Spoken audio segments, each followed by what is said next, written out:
শুরু করিতেছি মহান আল্লাহর নামে, যিনি পরম করুণাময় এবং অত্যন্ত দয়ালু। যারা ঢাকা শহরে বা যে কোনো জায়গায় ফ্ল্যাট কিনতে চান অথবা রিয়েল এস্টেটের কাছে আপনার জমি কি দিতে চান, বিল্ডিং বানানোর জন্য দিতে চান, তারা আজকে আমার এই ভিডিওটি দেখতে পারেন।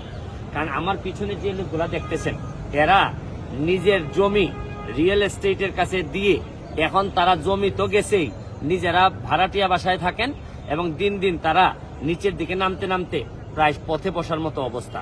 এবং এই পুরা ঘটনাগুলা, এই যতগুলা চেহারা দেখতেছেন, তারা সবাই একসময় অনেক ভালো অবস্থা ছিল, তাদের ঢাকা শহরে বিভিন্ন জায়গায় জমি ছিল, কিন্তু তারা এই যে আপনারা দেখেন যে ডমিনো ইঞ্জিনিয়ার সালাম সাহেব, আব্দুল সালাম সাহেব, আর্কিটেক্ট, উনি ইঞ্জিনিয়ার হয়ে উনি গর্ব হওয়ার কথা আমার বাংলাদেশের জন্য।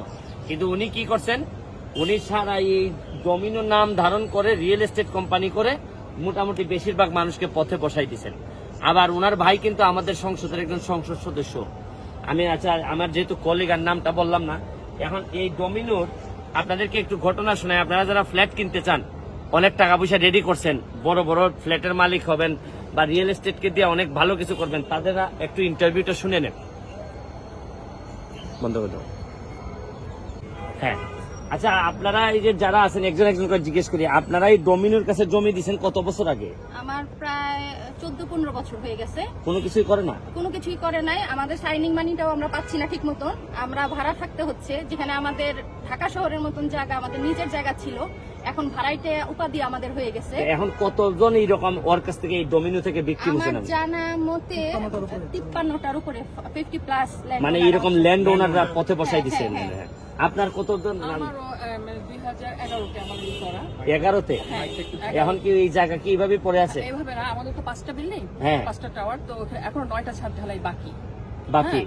কিন্তু কোনো টাকা পয়সা দেয় না? টাকা পয়সা দেয় না, দেওয়ার ছিল, কিছু চেক দিল, কিন্তু এটা বাউন্স করে। আর আপনার কি অবস্থা? 2012 সালে দিছিলেন, জমি দিছিলেন? হ্যাঁ, জমি দিয়েছি বসুন্ধরায়। এখন পাইছেন কিছু? না, কিচ্ছু না। আমাদের ভাড়া টাকা দেওয়ার কথা, প্রতি মাসে 2 লাখ টাকা একবারও দেয় না। আপনার কতদিন আগে? আমাদের 15 বছর। 15 বছর হয়ে গেছে। আপনাদের একটু শুনি, আপনার কাছ থেকে শুনি। আমাদেরটা আমরা দিয়েছি 2008-এ। 2008-এর পরে 2011, 3 বছর তারা কিছু করে নাই। 2011-তে আবার একটা এগ্রিমেন্ট করলো আমাদের আশ্বাস দিয়ে, 2014-তে হস্তান্তর করবে। 2014 থেকে এখন 2024, এখনো তারা হস্তান্তর করে নাই, কোনো ক্ষতিপূরণের টাকাও দিচ্ছে না। আমি আপনাদেরকে ভিডিওটা শেষ করার আগে কয়েকটা কথা বলি, যেহেতু আমি ব্যারিস্টার হিসেবে কথাগুলো বলতে চাই। এই রিয়েল এস্টেট কোম্পানিগুলো, এদের একটা প্রোটেকশন আছে, এদের সাথে আলোচনা বা এডিআর না করে কোর্টে মামলা করা যায় না, গেল একটা। তারপরে এরা চেক দেয় কোম্পানির নামে, বাউন্স করলে পরে এরা এককভাবে কোম্পানির সাথে কুলাই উঠতে পারে না। তারপর হচ্ছে কি, এরা মাসলম্যান থাকে, এদের একটা মানুষ তার মাসল, এই আপার তো আর মাসলম্যান থাকে না, যার কারণে এই রিয়েল এস্টেট কোম্পানিগুলার যেগুলা বাজে, এরা বেশিরভাগই আমাদের এলাকার এই বেশিরভাগ মানুষের যে শেষ জীবনের ইনকামটা দিয়ে একটা ফ্ল্যাট কিনে মানুষ, বা একটা প্লট কিনে, অথবা যারা মালিক আছে, যারা নিজের টাকা দিয়ে বানাইতে পারে না, তারা এই জমিগুলা রিয়েল এস্টেটের কাছে দেয়। কিন্তু এটার একটা প্রকৃষ্ট উদাহরণ কিভাবে আমাদের এলাকার মানুষগুলা উচ্চবিত্ত থেকে মধ্যবিত্ত হচ্ছে। এখন আপাতত মধ্যবিত্ত, তবে অল্প দিনের মধ্যে নিম্নবিত্ত বা নিম্নবিত্ততে চলে যাবে এরা।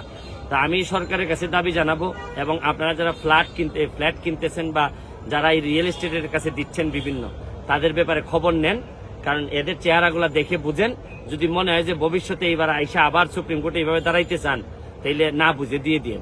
আর যদি বুঝে দিতে চান, আর এই ডমিনোর যিনি আছেন তার ব্যাপারেও আমি সরকারের কাছে দাবি জানাবো যে কিছু আর্কিটেক্ট আব্দুল সালাম, খালি এরা কিন্তু সাধারণ পরিবারের মানুষ না, বিচারপতির পরিবারের মানুষ, বড় বড় অফিসের আদালতের মানুষ, তারা সেনাবাহিনীর মানে বুঝেন, এরার কাছে মুক্তিযোদ্ধার পরিবার, এদের কাছে কিচ্ছুই না। এই আব্দুল সালাম, আর্কিটেক্ট আব্দুল সালামের কাছে এরা তো কিচ্ছুই না। এখন বুঝেন, এরাই যদি কিচ্ছু না হয়, অবসরপ্রাপ্ত বিচারপতির সন্তানরাই যদি সেফ না হয়, তাহলে আপনি অন্যদের অবস্থা কি হবে বুঝতে পারেন। এবার এই হচ্ছে গিয়ে আমার বাংলাদেশ। এখান থেকে কবে যে মুক্তি পাবো, এই ইঞ্জিনিয়ার এই আব্দুল সালামদের কাছ থেকে যে কবে মুক্তি পাবো, একমাত্র আল্লাহই জানেন। ভালো থাকবেন, সুস্থ থাকবেন।